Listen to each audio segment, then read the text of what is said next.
Modi is a God, ठीक है, Modi is a God. मेरे देश में रहकर अगर मेरे देश का नमक खा के कोई मेरे देश के स्वतंत्रता सेनानियों का अपमान करेगा ना, तो उसके लिए मेरा जूता ही बेहतर है सिर्फ। आपने जेपी नड्डा का एक स्टेटमेंट सुना होगा, उन्होंने कहा कि हम 300 प्लस जा रहे हैं, 300 के पार जा रहे हैं, लेकिन उन्होंने ये नहीं बताया कि वोट की गिनती पे या कुर्सी पे। वो बता रहे हैं सरसों के तेल के दाम पे, पेट्रोल डीजल इन सब के दाम को बता रहे हैं कि हम 300 प्लस ले जा रहे हैं। अब जनता के हाथ में फैसला है कि अब वो हमें 300 प्लस ले जाने देगी नहीं ले जाने देगी, पेट्रोल के दाम को, सरसों के तेल के दाम को। अब ये फैसला जनता के ऊपर छोड़ दिया है, उन्होंने क्लियर बोल दिया है ये बात। अब ये फैसला आपके हाथ में है। ये योगी जी के नेतृत्व में क्या लड़ा जाएगा चुनाव? चुनाव तो इस देश की जनता आपको वोट देने को तैयार हो तभी तो आप जीतेंगे। आपके नेता अगर जमानत बचेगी ना तो बहुत बड़ी गरीमत समझेगा। अगर भारतीय जनता पार्टी के नेता या देश के प्रधानमंत्री नरेंद्र मोदी जी एक मंच से खड़े होकर, आप इतने सारे पत्रकार हैं, अगर एक भी भारतीय जनता पार्टी का नेता सुनना हो, प्रधानमंत्री तक आवाज आए, तो मैं सीधे तौर पे कहता हूं, अगर देश के प्रधानमंत्री जी में और उत्तर प्रदेश के मुख्यमंत्री योगी आदित्यनाथ उर्फ अजय सिंह बिष्ट में अगर दम है, तो एक मंच से खड़े होकर सिर्फ ये स्टेटमेंट दे दें कि हिंदू मुस्लिम सिख ईसाई जिंदाबाद। राष्ट्र उनका प्रचार कौन सुनने आ रहा है? क्या है वो इलेक्शन कैंपेनिंग के स्टार प्रचारक है? एक मिनट, कंगना, अरे भैया सुनिए, आप कंगना रनावत को सुनती होंगी, मैं नहीं सुनता, क्योंकि वो उसने मेरे देश के स्वतंत्रता सेनानियों का अपमान किया है। और मेरे देश में रहकर अगर मेरे देश का नमक खा के कोई मेरे देश के स्वतंत्रता सेनानियों का अपमान करेगा ना, तो उसके लिए मेरा जूता ही बेहतर है सिर्फ। देखिए, मैं आपको बता दूं कि भारतीय जनता पार्टी जो वो अंदरूनी गृह कलेश से ही बहुत बड़ा निपट रही है, ठीक है ना। नरेंद्र मोदी जी का गुजराती कॉन्सेप्ट, ठीक है ना, अंबानी अडानी को लगातार उनको प्रोग्रेस कराने का कॉन्सेप्ट, इधर डिप्टी सीएम और सीएम को लेकर लगातार दोनों में आपसी दरार, केशव प्रसाद मौर्य योगी आदित्यनाथ दोनों देख रहे हैं उठपटांग बयान देने में माहिर हैं। वो सोच रहे हैं केशव प्रसाद मौर्य कि भाई मुझे सीएम बनाया जाए, डिप्टी सीएम की जगह मेरे को सीएम बनाया जाए, लेकिन वो एक बात भूल रहे हैं कि भारतीय जनता पार्टी के अंदर किसी का भी प्रमोशन नहीं होता, डिमोशन होता है।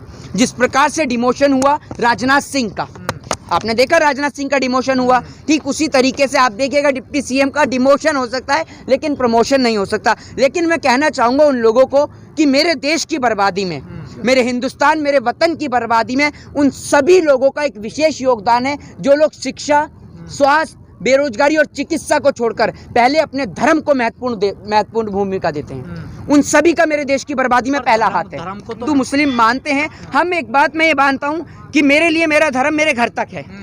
जब मैं मंदिर के अंदर हूँ तब मेरा धर्म है। अब मैं सड़क पे खड़े होकर अगर जय श्री राम चिल्लाता हूँ तो वो मेरा धर्म नहीं सिखाता। एक बात आप मुझे बताइए, आप किसी से जबरदस्ती जय श्री राम नहीं बुलवा सकते, लेकिन अगर एक फिल्म के किरदार में एक सलमान खान जैसा व्यक्ति एक बजरंगी भाईजान की मूवी बनाता है, उसमें वो अपनी मर्जी से एक बार नहीं कई हजार बार जय श्री राम बोलता है, बोलता ही नहीं बोलता है, उससे कोई जबरदस्ती नहीं बुलवाता। तो ये हमारे देश की संस्कृति है। हमारा देश एक धर्मनिरपेक्ष देश है। हमारे देश में कभी भी दंगे फसाद का कोई मामला होता ही नहीं है। ये तो आपने 2014 के बाद से ही ये देखा। मुद्दा जब बड़ा बनेगा इस देश के अंदर, या एजुकेशन का या हेल्थ का मुद्दा जब बड़ा बनेगा, जब हमारे देश की सरकार उन पे काम करेंगी।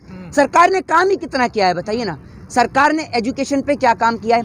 अभी गर्मी के दिनों में जब बारिश होती है ना, तो लोगों को स्विमिंग पूल जाने की जरूरत नहीं है, यूपी के स्कूलों में पानी भर जाता है, ठीक है ना। हमारे देश की सरकार क्या करती है? उस पर सवाल तो नहीं करती ना। देखिए, जनता को सवाल करने ही तो नहीं दिया जाता। सबसे बड़ा प्रश्न यही है। अभी तो कर रहे हैं कई सालों से सवाल, मैं आपको बताता हूँ, हम बोल रहे हैं, ठीक है, जनता कहाँ से प्रश्न करेगी? जनता को तो एक ही चीज दिखा दी जाती है, कभी उनको अयोध्या का मसला दिखा दिया जाता है, तो कभी उनको मथुरा और काशी का मुद्दा दिखा दिया जाता है। और कुछ पत्रकार आप ही के बीच में अभी देखा ना, उन्होंने हेल्थ को भूलकर, एजुकेशन को भूलकर, डेवलपमेंट को भूलकर वो भी कंगना रनावत पे आ जाती हैं। हमारे चुनाव उत्तर प्रदेश में है, कंगना रनावत के घर में चुनाव नहीं है। कोई बॉलीवुड, एक मिनट रुक जाइए, एक बात आप मुझे बताइए, उनके प्रचार करने से क्या हो जाएगा? कंगना रनावत कहीं से सीएम हैं, कंगना रनावत कहीं से होम मिनिस्ट्री हैं, कहीं से गृह मंत्री हैं, एक्टर तो हैं। अरे भैया, इस देश में बहुत सारे एक्टर हैं। जितनी आपकी उम्र नहीं है ना, आपकी उम्र को 10 बार भी काउंट करूंगा ना, उससे ज्यादा एक्टर हैं इस देश के अंदर, समझ रहे हैं ना। हाँ, और इस देश के अंदर एक एक्टर से मुझे याद आया जी, लेकिन मोहित, कंगना को करोड़ों लोग फॉलो करते हैं ना, उनका एक प्रभाव तो है ना। वो देखिए, नहीं सुनिए मेरी बात सुनिए, देश के लोग फॉलो करते हैं, किस वजह से करते हैं? उनकी फिल्म की वजह से फॉलो करते हैं कि भाई एक सेलिब्रिटी है, एक एक्टर हैं। उनको लोग फॉलो इसलिए नहीं करते कि वो भारत देश के स्वतंत्रता सेनानियों का अपमान करें। आपसे ही एक सीधा सवाल करूं कि अगर कोई हमारे देश में रहकर, हमारे वतन में रहकर, आज हमारे को अगर अधिकार है इस देश के अंदर, लोकतंत्र में, आप खड़े होकर प्रश्न पूछते हैं, मैं उसका जवाब देता हूं, तो ये अधिकार हमें बाबा साहब भीमराव अंबेडकर ने दिलाया है, ठीक है ना। हमें अगर आज़ादी मिली है तो इस आज़ादी में विशेष योगदान उन तमाम स्वतंत्रता सेनानियों का रहा है जिन्होंने अपने प्राणों की आहुति दे दी। तो हमारे वतन में रहकर और हमारे मुल्क में रहकर कोई हमारे देश के स्वतंत्रता सेनानियों का अपमान करेगा तो क्या आपको लगता है कि हम उसका सम्मान करें? लोग गांधी जी का विरोध करते हैं ना, जो लोग इस देश में नाथूराम गॉडसे की आइडियोलॉजी को फॉलो करते हैं, हम तो नहीं करते ना। हम लोग, आप अपने बच्चों को पढ़ाइए हिस्ट्री, जब आप अपने बच्चों को पढ़ाएंगे आरएसएस की हिस्ट्री, बिल्कुल रवि किशन बोलते हैं कि नरेंद्र मोदी जी जो हैं वो विष्णु का अवतार हैं। अब आप नरेंद्र मोदी जी की एक मूर्ति लगा के चौराहे पे लगा दीजिए, एक मूर्ति बनाकर, अब उस पर माला टंगनी शुरू हो जाएंगी। माला टंगनी शुरू हो जाएंगी तो कल से दीपक भी जलना शुरू हो जाएगा। 1 महीने 2 महीने 5 महीने बाद क्या होगा, वो मूर्तियां आपको और कई जगह भी बनती नजर आ जाएंगी। अब होगा क्या, थोड़े समय बाद जब हमारी नई जनरेशन आएगी तो ये लोग कह देंगे कि मोदी जी भगवान है, मोदी इज अ गॉड, ठीक है ना। तो हमारे देश के लोग ये चीज़ नहीं समझते कि भाई एक आम आदमी जो अपनी माता जी से भी मिलने जाता है तो कैमरामैन को लेकर जाता है, एक वो आदमी जिसने नोटबंदी के अंदर कितने लोगों को मार दिया, एक आदमी जिसने 1 साल के अंदर किसान आंदोलन को कराया तो कितने किसानों की जान ले गया, उस आप ऐसे आदमी को भगवान का दर्जा देते हैं? शर्म आनी चाहिए ऐसे लोगों को। जनता की गलती है ना, जनता की गलती है। और सबसे पहले तो जनता को जाकर उन सेलिब्रिटियों के घर पे धरना देना चाहिए और उनको मुंह तोड़ जवाब देना चाहिए। आप देखिए चाइना कितना डेवलप कर रहा है, चाइना एक नया उपग्रह भेज रहा है चंद्रमा पे, ठीक है ना, जिससे चंद्रमा 2 हो जाए, जिससे स्ट्रीट लाइट को बंद करके वो चंद्रमा की रोशनी से काम चलाया जाए। हमारे देश में जागरण, चौकी, हवन, पूजा, इन्हीं के पीछे लड़ाई झगड़े होते रहते हैं। हमारे देश में डेवलपमेंट की बात ही नहीं होती है। मुझे बताइए, आपने कोई कंगना रनावत से कोई एग्रीमेंट साइन किया है? एग्रीमेंट साइन किया है? या कंगना रनावत आपको विशेष तौर पे कुछ चंदा या राशि दे रही हैं आपके चैनल को, या आपको है? आपको घूम फिर के नहीं, आपको घूम फिर के, मेरे को नहीं दे रही, आप घूम फिर के कंगना रनावत पे आ जाती हैं। आपको वो नहीं नजर आ रहे जो उत्तर प्रदेश में बच्चे धरना दे रहे हैं, आपको वो नजर नहीं आते कि उत्तर प्रदेश के अंदर वो जो पेपर लीक हो जाता है उन बच्चों के फ्यूचर का, भविष्य का क्या होगा? पेपर लीक पहले नहीं होते थे जो अब हो रहे हैं। अगर पहले चोरी होती थी तो अब भी चोरी हो, है ना? है तो आप पहले छोटी थी, अब बड़ी क्यों हो रही हैं? आप इतनी कितनी रही है ना, क्यों बड़ी हो रही हैं? क्या अगर लोग परिवर्तन करते हैं तो चेंजिंग के लिए करते हैं ना, ये थोड़ी कि आप भी नरेंद्र मोदी जी से कम नहीं है।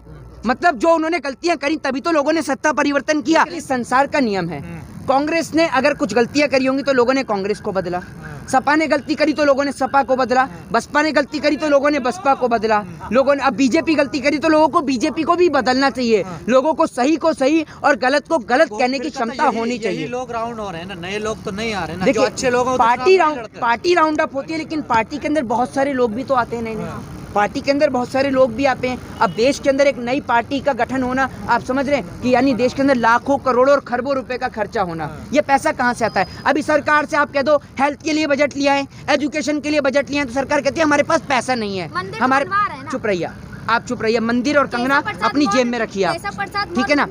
आप सुनिए, केशव प्रसाद मौर्य के ठेकेदार हैं, कंस्ट्रक्शन का काम करते हैं वो, हैं?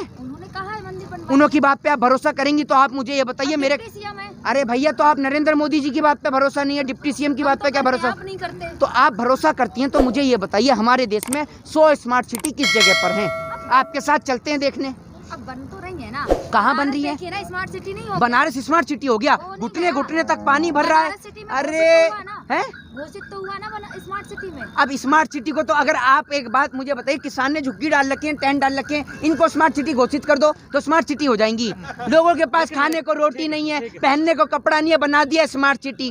आप 1 मिनट, अगर आपका नाम बदल के करीना कपूर कर दिया जाए तो करीना कपूर हो जाएंगी आप, हैं? बीजेपी के पास एक ही गुट्टी और वो है धर्म की गुट्टी। और मैंने सबसे पहले कहा, अगर इस देश के प्रधानमंत्री में दम है तो एक मंच से खड़े होकर बोल दे कि हिंदू मुस्लिम सिख ईसाई जिंदाबाद। आप देख लीजिए देश में कहीं दंगे नहीं होंगे। और लोगों को फिर एक ही चीज चाहिए, अपने बच्चों का बेहतर फ्यूचर, अपने बच्चों का बेहतर भविष्य, बेहतर शिक्षा, बेहतर स्वास्थ्य और बेहतर रोजगार, बस। और उसके बाद देश के लोग क्या करेंगे, बारी बारी से लाइन से जो 300 पार कर रहे हैं ना, इन 300 के 300 को लाइन से खड़ा करेंगे जीतने के बाद भी, और लाइन से इनकी टिकट कटवाकर जिसको ऑस्ट्रेलिया बुला रहे हैं उसको ऑस्ट्रेलिया भेजेंगे, जिसको वापस चाय बेचनी है उसको चाय बेचने के लिए भेजेंगे, जिसको चौकीदारी करनी है उसको चौकीदारी कराएंगे, जिसको पकौड़े तलने उसको पकौड़े तलवाएंगे, और जिसने कभी क्रिकेट नहीं खेला ना और वो बीसीसीआई में सेक्रेटरी बन जाता है उसको वापस औकात पे लाएंगे।